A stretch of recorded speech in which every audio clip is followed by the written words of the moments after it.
Good morning, students. Today I am going to reading the lesson standard 5th, lesson number 4th.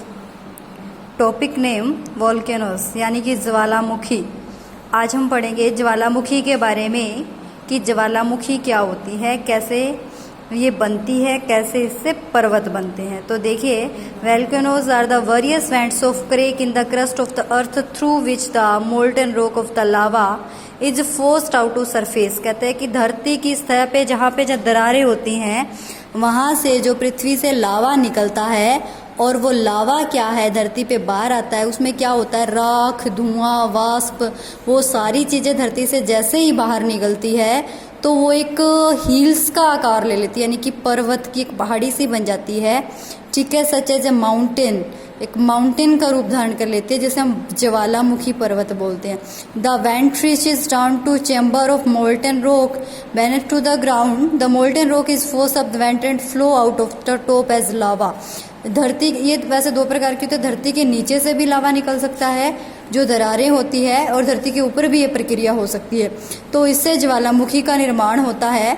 Volcanic eruptions take place in those part of the crust where there is a large flow feed from within the earth surface. जहाँ पे ताप ज़्यादा होता है वहाँ पे ये घटना ज़्यादा घटती है। The plates separate a part of the lava passes up between the plates. हमने लेसन में पढ़ा था कि जब प्लेट्स आपस में टकराती है तो वो कंपन उत्पन्न करती है। उसी प्रकार प्लेट्स और के ऊपर दाब लगने की वजह से जो लावा है ना, जिसके ऊपर प्लेटें तैर रही थी, वो धरती की सतह से बाहर आ जाता है। This lava contain metal, sand and stone etcetera. उसमें ये चीज़ें भी हो सकती है, और वो एक पहाड़ यानी कि पर्वत का रूप बाहर आके धारण कर लेता है। इफेक्ट ऑफ द वोल्केनोज, इसके क्या होते हैं, प्रभाव क्या पड़ते हैं। When a volcano erupt the hot molten lava oozes out. जब ये लावा बाहर निकलता है तो यानी कि एक ओजेज कीचड़ की तरह भरा हुआ, वहाँ पे आसपास के एरिया में कीचड़ का जैसा इलाका हो जाएगा, और जो धुआं वाष्प की वजह से वहाँ पे बहुत ही ज़्यादा वाष्पित एरिया हो जाएगा, स्मोकिंग की तरह हो जाएगा। देखो ये तस्वीर में दिखाया गया है, smoke from volcano. The people residing in the nearby areas came in contact with this red hot lava and are burnt to death. कहते हैं कि जो आसपास के एरिया में जो लोग रहते हैं उसके लिए तो एक प्रकार से आग क्या है, मौत का कारण भी बन सकती है। Living things, plants, animal and humans are destroyed. इससे ये प्रभावित होते हैं, प्लांट्स भी, एनिमल्स भी एंड ह्यूमन बींग्स भी, मानव जाति भी इससे क्या होती है, प्रभावित होती है। ये सबके लिए विनाशकारी हो सकता है। तो हम इससे अपने आप को कैसे बचा सकते हैं, measure to save our self from volcanoes, कहते हैं हम इससे कैसे बचा सकते हैं। People should not reside near the volcanic mountain. कहता है कि हमें जो ज्वालामुखी पर्वत है उनके आसपास नहीं रहना चाहिए, जहाँ पे ज्वालामुखी आने के ज़्यादा चांस होते हैं वहाँ हमें नहीं रहना चाहिए। If they happen to live in such area, अगर आप वहाँ रह भी रहे हैं तो they should make enough water bodies around such mountains.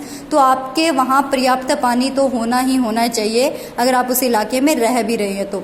Once they come to know about the eruption of volcanoes, people should immediately leave their houses rush to far off places. लोगों को वो जगह छोड़ देनी चाहिए जहाँ पे ये घटनाएं घटती है, और अगर आप वहाँ रह रहे हो, घटनाएं घट जाए तो तुरंत उस जगह को छोड़ देना चाहिए। The animals should be left free to save their lives. एनिमल्स को भी खुला छोड़ देना चाहिए अपनी ज़िंदगी बचाने के लिए, और लोगों को people should that palace live immediately. लोगों को वो जगह तुरंत छोड़ देनी चाहिए जहाँ पे ऐसी घटना घटती हो, अपने आप को बचाने के लिए। Thank you. आपको समझ आया होगा इसके अंदर जो वोल्केनोज है उसके प्रभाव और हम उससे अपनी सुरक्षा कैसे कर सकते हैं।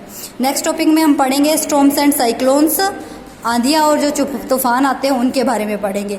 और इसी के क्वेश्चन मैंने आज वाली वीडियो के साथ वाले क्वेश्चन करवा दिए हैं, आप वो अपने क्वेश्चंस ऐप पे चेक कर लेना और वो नोटबुक में राइट कर लेना। Thank you.